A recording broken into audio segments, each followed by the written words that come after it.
Ten Hag forcing the losing team in training to do press-ups once again as pre-season tour starts.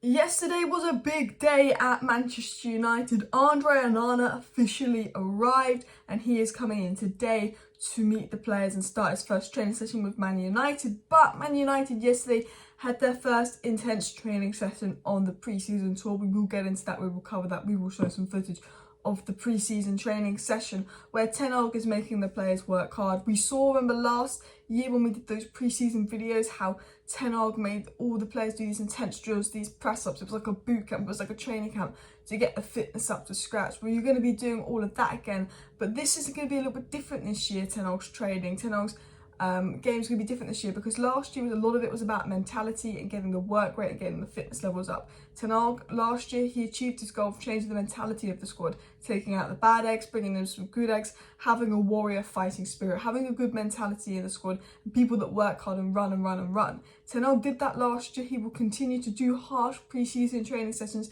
as we will see, but he's implementing a technical point to it. You know, we've done the work rate, we've done the running, we've got the essential. He now wants to expand the way we play. He wants to be a better side in possession. He wants to be a more possession-based team.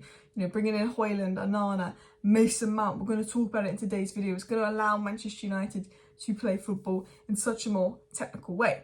But Onana has been announced by Manchester United. Pictured holding up the kit, announcement video for Onana. So let's go, people. I was out yesterday, so I apologise I didn't do a live stream to confirm he'd officially been announced. But I want to get into today's video, and today's video is why it's actually going to be called 5 reasons why Ten Hag is cooking / transforming Manchester United. We're going to look into the pre-season. We're going to look obviously into Onana's first day, what they're going to bring, what to expect pre-season, what he did last pre-season, but really link it to 5 reasons why Ten Hag is transforming Manchester United. First reason I've put down is, and I kind of touched upon this, last season we had big problems in the dressing room. We had a big dressing room divide and Ten Hag fixed that. I always say my favourite attribute of Erik Ten Hag is his man management.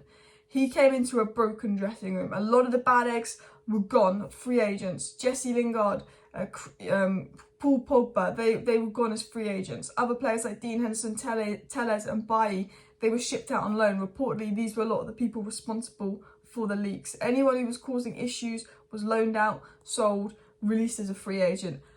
And then throughout the season, he kind of got the dressing room back. The only people that stayed at United were people that wanted to be there. Ten Hag said, I don't care who you are, how good you are, how big you are. If you don't want to be here, let me know and I will sell you. I only want people that want to be here, that want to fight, that want to do everything. And that's how Ten Hag went across the season. Then he had Ronaldo acting up, going on Piers Morgan. Ronaldo was the biggest player in the world. Ronaldo was the biggest name in the world. You know, if anyone's going to be able to disrespect a manager, it would be someone like Ronaldo, realistically.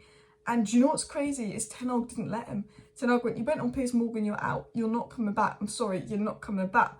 And the Man United players backed Ten Hag over Ronaldo. And that's what, you know, I think a year ago they'd have backed Ronaldo over Ten Hag because he's Ronaldo. The fact that the Man United players backed Ten Hag over Ronaldo was massive for me because Erik Ten Hag had brought back this culture of the manager rules. Because the manager has not ruled since Sir Alex Ferguson. The manager has not ruled in the slightest. Ten Hag brought that culture back. The manager ruled.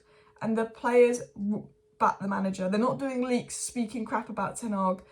They worship Ten Hag. They believe in Ten Hag. And Ten Hag has shown them, you know, how to be. It's all about mentality. Which links me to my second point. The second reason I think Ten Hag has done a great job in transforming United is he does give everybody a chance to prove himself. I think, you know, under Ragnick and under Ole, it was the same players playing week in, week out. People like Donny weren't getting a chance to prove themselves. Obviously, this season Donny was injured, so it's different.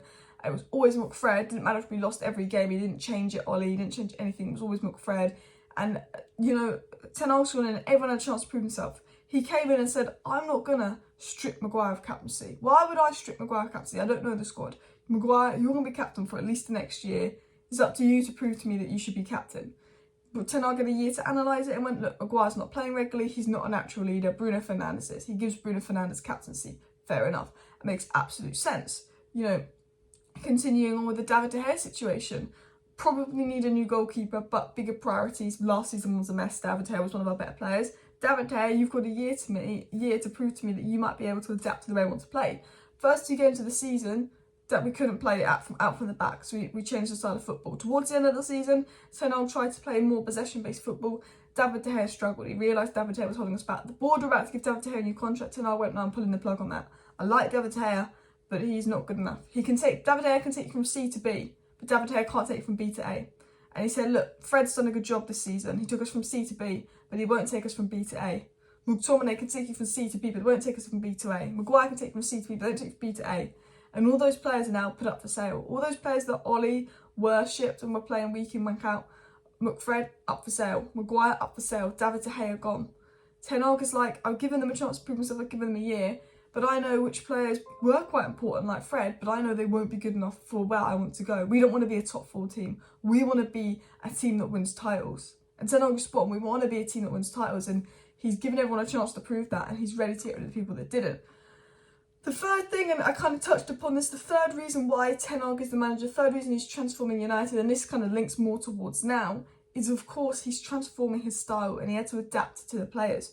Last season, Ten Hag wanted to play out from the back, possession-based technical football. First 2 games of the season, Brighton, Brentford got battered. Couldn't do that with David De Gea. Had restrictions playing out from the back. Didn't have the right midfielders. Didn't have the right profile in. Yeah, so we had to play more counter-attacking football. Not as attacking, not as possession-based. Not the football you saw at Ajax. You look at Ajax ball, you look at how we played last season. Very different. Towards the end of the season, Ten Hag did slowly change it to more possession-based. We switched from a 4-2-3-1 to a 4-3-3, which I think is where Mason Mount is going to come in that Eriksen role. We saw that Eriksen, as good as he can be, he struggled when it was high-energy games. He doesn't have the energy to keep up with Man City's midfield. Mason Mount will bring that. We've got a goalkeeper coming in that's going to allow us to play out from the back, have more control of the game, distribute the ball, play a higher line, push up higher up the pitch. You've got Mason Mount off the ball that's going to press off the ball. You've got Højlund that will be that focal point, that striker that's not only going to make those runs, not only draw space for Anthony and Rashford, but all of the new signings Ten Hag's bringing in and is going to allow him to tactically start to play closer to the way he wanted to at Ajax. Which brings me to my fourth point. The problems are being addressed. What I love about Ten Hag is he's addressing the problem, and United have not done this enough. How many times were we saying under Ollie, we need a CDM, we need a CDM, we go and sign Ronaldo? Like, Ronaldo and Sancho was a good transfer window at the time. That's what we thought it was. But we're saying, look, we need a DM. We know McFred is the problem. But we left McFred as the problem for 3 seasons and just never addressed it. Goalkeeper, everyone's like, goalkeeper's a problem. Like, we like to hear, but goalkeeper's a problem. This Eriksen role's a problem. This striker role's a problem. The 3 areas that were the biggest problem picked by fans, which was De Gea, Eriksen, striker role, the 3 areas that need improving the most that was picked by fans, you could argue centre-back, but that was more for depth. It's the 3 areas actually being addressed under Ten Hag. Whereas under Ollie, we just ignored DM. Onana's coming in, the best possession-based, a very comfortable keeper on the ball. Then you've got, of course, striker. We couldn't get Harry Kane. Of course, we brought in Harry Kane. We can't get him. Levy won't sell him. So we're bringing in Rasmus Højlund. And Rasmus Højlund might not be as clinical as Harry Kane, but all those problems we have off the ball in terms of movement, in terms of focal point, Rasmus Højlund solves them. Ten Hag rates him highly.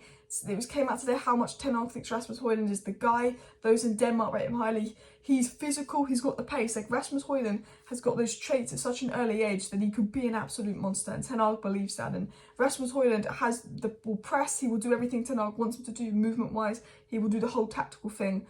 He's technically got it. He's very aware, positionally aware. He will improve United. And then of course, Mason Mount coming in. I thought we needed someone more like Caicedo's help with retention, but Ten Hag wants someone like Mason Mount, someone that's going to press high up the pitch, do all the work off the ball, have the energy to keep up with the other teams, and cover so much ground.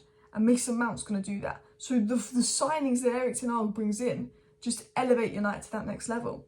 And the 5th and final reason that Ten Hag is cooking and transforming United is because he knows where the weaknesses is. He wants a DM back up to Casemiro. The big problems were the Eriksen role, striker and goalkeeper last season. The 4th problem was, McTominay's not back up to Casemiro. He wants players solely, he wants to back up to Casemiro. So the 5th reason I believe Ten Hag is transforming United is because he knows what we need. He's going to adapt. We're going to play more Ten Hag style football. He's got the dressing room behind him. He's got the players working hard. He's built a team of unity. He's getting the right signings in, and he knows what he wants to do. So they are my 5 reasons I believe Erik Ten Hag is going to absolutely cook next season at United. And there have been training sessions in New York, and they have been intense. But what I loved about the training sessions in New York, and obviously I can't put videos out because I don't want to get copyright issues, but I'll put photos out and stuff, is the fact that you could see all the players were laughing and there was such a team spirit. If you looked at the training camp last year, it was just drills, run back, forth, press ups. You know, it was like a boot camp. This is like you've done your boot camp. This training session is going to be hard. There's going to be drills. You've got to be fit. But it's more about the technical stuff. It's more about building a style, implementing a style. Last year, I said it, Ten Hag was about man manager, getting the mentality back, getting the dressing room behind him, getting these players to work hard, getting these players to play football. This is now about advancing the game. The players have got a good mentality. You know, John Mercer said one of the reasons we brought Onana in is because of his mentality and ability. You know, Ten Hag's made it clear Mason Mount's got a great mentality. All Ten Hag signings he's brought in for mentality, Mason Mount mentality, Onana mentality. You know, he's bringing in players for mentality to continue building on that. You need a good elite winning mentality. But it's now, we're building this elite winning mentality, we can now focus on the technical side, how we're going to start to play like Ten Hag did at Ajax. And that's what I find really exciting. So please do smash that like button. Of course, subscribe down below if you're new. Share the video. Thank you for watching. See you next time. Bye.